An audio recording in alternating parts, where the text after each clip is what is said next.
नमस्कार, नक्षत्र दुनिया चैनल में आप सभी का हार्दिक स्वागत है। आज के वीडियो में हम कुंडली में भाग्योदय कारक ग्रहों के विषय में जानकारी प्राप्त करेंगे।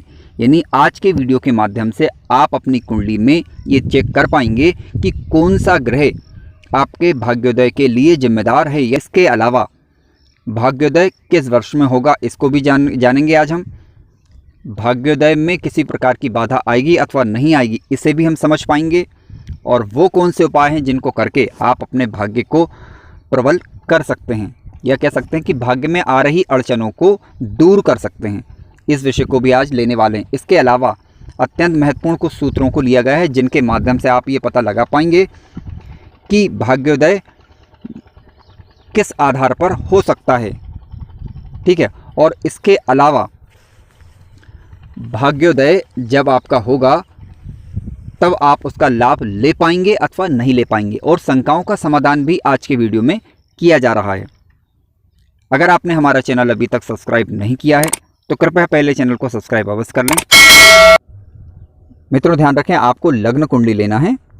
कुंडली का प्रथम भाव ये लग्न भाव कहलाता है, जहाँ पर मैंने राइट का निशान लगाया हुआ है, और यहाँ पर जो भाग्य भाव लिखा हुआ इसे ही भाग्य भाव कहते हैं। यहीं से किसी भी व्यक्ति के हम भाग्य का विचार करते हैं। हालांकि हमारा भाग्योदय वर्ष क्या होगा ये अभी हम आगे जानेंगे। ठीक है, यहाँ से हम व्यक्ति के भाग्य का विचार, धर्म का विचार करते हैं, और इसके अलावा हम उच्च शिक्षा का विचार भी करते हैं। हालांकि जब बात हो भाग्योदय की तो हम यहीं से विचार करेंगे। अब कौन सा ग्रह आपका भाग्योदय करा सकता है इस पर पहले चर्चा करते हैं। आइए आज के पहले नियम को समझते हैं। आपकी कुंडली में लग्न चाहे कोई सा भी हो, आपको ये देखना है कि कुंडली के नवम भाव में यानी इस वाले भाव में राशि का अंक कौन सा लिखा हुआ है। जो भी राशि का अंक लिखा होगा इसमें वही आपका भाग्येश ग्रह कहलाएगा। फिर से सुनिए, नवे भाव में जो भी राशि का अंक लिखा होगा उसका जो स्वामी ग्रह होगा वही आपका भाग्य कारक ग्रह होगा। यदि यहाँ पर 1 नंबर का अंक लिखा है या 8 नंबर का अंक लिखा है तो आपका भाग्येश मंगल हुआ। यदि यहाँ पर 2 नंबर या 7 नंबर लिखा है तो आपका भाग्येश शुक्र ग्रह हुआ। 3 नंबर अथवा 6 नंबर लिखा होने पर आपका भाग्येश बुध ग्रह होगा। इसके अलावा 4 नंबर का अंक लिखा होने पर आपका भाग्येश ग्रह चंद्रमा होगा। 5 नंबर का अंक लिखा होने पर यहाँ पर 5 नंबर का अंक लिखा होगा तो समझ लीजिए आपका भाग्येश ग्रह सूर्य है। 10 नंबर अथवा 11 नंबर लिखा है तो आपका भाग्येश ग्रह शनि है। ठीक, और इसके अलावा मान लीजिए कि यहाँ पर 9 नंबर अथवा 12 नंबर लिखा है तो समझ लें कि आपका भाग्येश ग्रह गुरु ग्रह हुआ। ये तो हुई बेसिक कंसेप्ट, यानी सामान्य सी बात। अगर भाग्येश ग्रह यहीं पर बैठा हुआ है, जो आपका भाग्य कारक ग्रह है वही यहीं पर बैठा हुआ, तो वही आपका भाग्योदय करवाएगा। अब भाग्योदय उसमें देरी होगी या नहीं होगी इस विषय को अभी हम आगे समझने वाले हैं। ठीक है, और वो भाग्योदय करा पाएगा कि नहीं करा पाएगा इस विषय को भी हम आगे लेने वाले, इसलिए कार्यक्रम कृपया स्टेप बाय स्टेप देखें। देखिए, नवे भाव में जो भी ग्रह बैठा होता है, नवे भाव में अगर मान लीजिए भाग्येश नहीं बैठा है और कोई सा ग्रह आकर बैठा है, जो भी ग्रह भाग्य भाव में आकर बैठता है वही ग्रह आपका भाग्योदय करा सकता है, बशर्ते वह भाग्येश का मित्र हो या लग्नेश का मित्र हो। लग्नेश या भाग्येश दोनों का मित्र हो तो काफ़ी अच्छा होगा। यदि जो ग्रह भाग्य भाव में बैठा है वह लग्नेश अथवा भाग्येश का मित्र हुआ तो वह आपका भाग्य उदय करवा सकता है। ठीक है, कब करवाएगा तो ध्यान रखें, ये उस ग्रह की महादशा अथवा अंतरदशा में ये भाग्योदय करवाता है। इसमें क्या व्यवधान आ सकता है या नहीं आ सकता इसके विषय में आगे हम चर्चा करने वाले हैं। आइए बात करते हैं कि मान लीजिए कि भाग्य भाव में एक से ज़्यादा ग्रह बैठे हुए हैं, तब कौन सा ग्रह आपका भाग्योदय करवा सकता है। तो ध्यान रखें, भाग्य भाव में यदि एक से ज़्यादा ग्रह बैठे हुए हैं तो जो ग्रह भाग्येश और लग्नेश का मित्र होगा और अंश बल में मजबूत होगा वही ग्रह आपका भाग्योदय करवा सकता है। अब सवाल उठता है कि वहाँ पर यदि कोई लग्नेश अथवा भाग्येश का शत्रु ग्रह बैठा हुआ है, लग्नेश अथवा भाग्येश का शत्रु ग्रह बैठा हुआ तो वो भाग्योदय करवाएगा या नहीं करवाएगा। तो ध्यान रखें, वह भाग्योदय में बाधा उत्पन्न कर सकता है। ठीक है, उसकी जब भी दशा अंतरदशा आएगी तब आप उसके उपाय करेंगे तो उसमें लाभ आपको मिल जाएगा। हालांकि लेकिन यदि मान लीजिए उपाय अगर आप नहीं करते हैं तो वह भाग्योदय में अड़चन पैदा कर सकता है। आइए बात करते हैं, यदि कोई ग्रह अस्त का है अथवा मृत अवस्था का है तो वह भाग्योदय करा पाएगा अथवा नहीं करा पाएगा। तो ध्यान रखें, अस्त का ग्रह भाग्योदय में बाधा उत्पन्न करने का ही कार्य करेगा, यानी कह सकते हैं कि भाग्योदय में बाधा अगर उत्पन्न वो नहीं भी करेगा तो कम से कम भाग्योदय में हेल्प भी नहीं करेगा, क्योंकि अस्त हो जाने पर ग्रहों का प्रभाव न्यून हो जाता है। मृत अगर कोई ग्रह है तो उसका प्रभाव तो वैसे ही क्षीण होगा, तो ये ग्रह आपकी मदद नहीं कर पाएंगे भाग्योदय के लिए।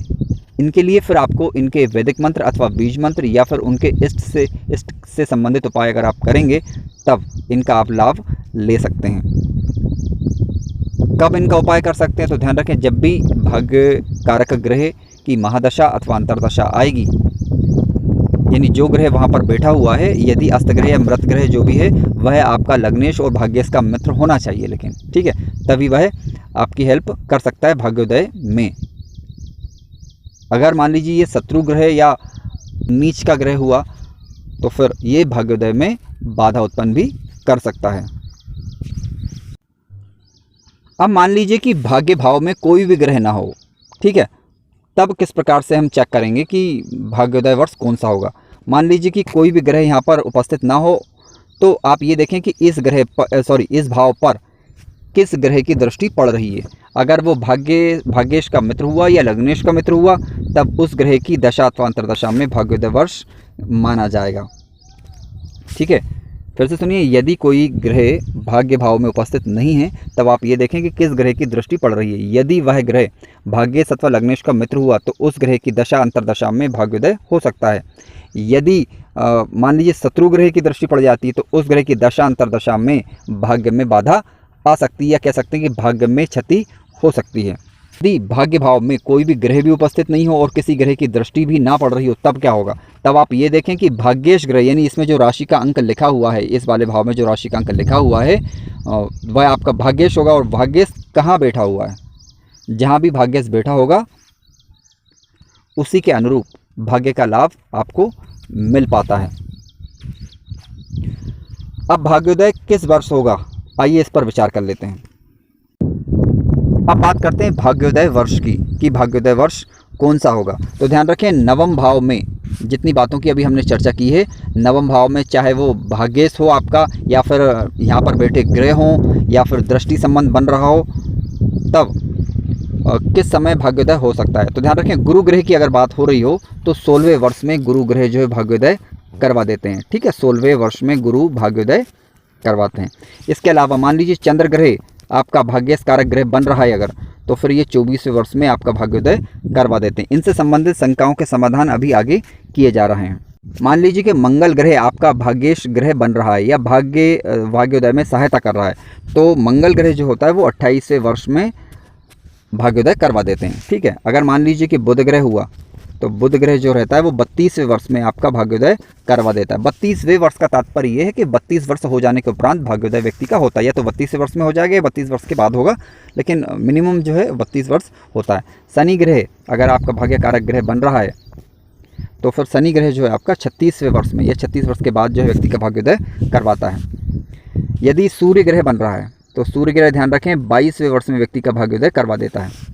ठीक है, यदि राहु और केतु ये ग्रह आपके भाग्येश बन रहे हैं, या फिर कह सकते हैं कि भाग्य कारक ग्रह बन रहे हैं, तो ये आपका 42 यानी 42वें वर्ष में व्यक्ति का भाग्योदय करवाते हैं। आइए मित्रों, हम कुछ शंकाओं का समाधान कर लेते हैं।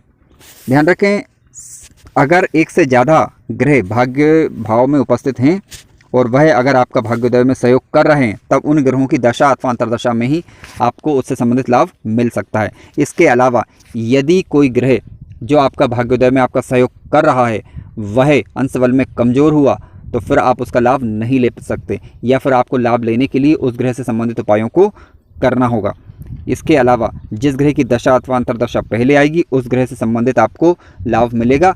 अगर वह ग्रह जो भी भाग्य भाव में उपस्थित है या किसी की दृष्टि पड़ रही है भाग्य भाव पर, अगर वह लग्नेश अथवा भाग्येश का शत्रु हुआ तो उसकी दशा अथवा अंतरदशा में आपको भाग्य से संबंधित क्षति पहुंचा सकता है। तो इसके लिए अगर आप उपाय करेंगे तो उनके जो भी परिणाम होंगे, चाहे वो अच्छे हों अथवा बुरे हो, उसमें आपको कह सकते हैं कि नुकसान नहीं होगा। अगर लाभ कारक ग्रह अगर वह है, भाग्य कारक ग्रह है, तो फिर आपको उसका लाभ मिल पाता है। ठीक है, और सबसे बड़ी शंका ये है कि बिना कर्म किए आप भाग्य से लाभ नहीं ले सकते। यानी किसी भी क्षेत्र में आपको बेनिफिट्स लेने के लिए, भाग्य का लाभ उठाने के लिए आपको अपने कार्यों को नियमित तरीके से करना होगा।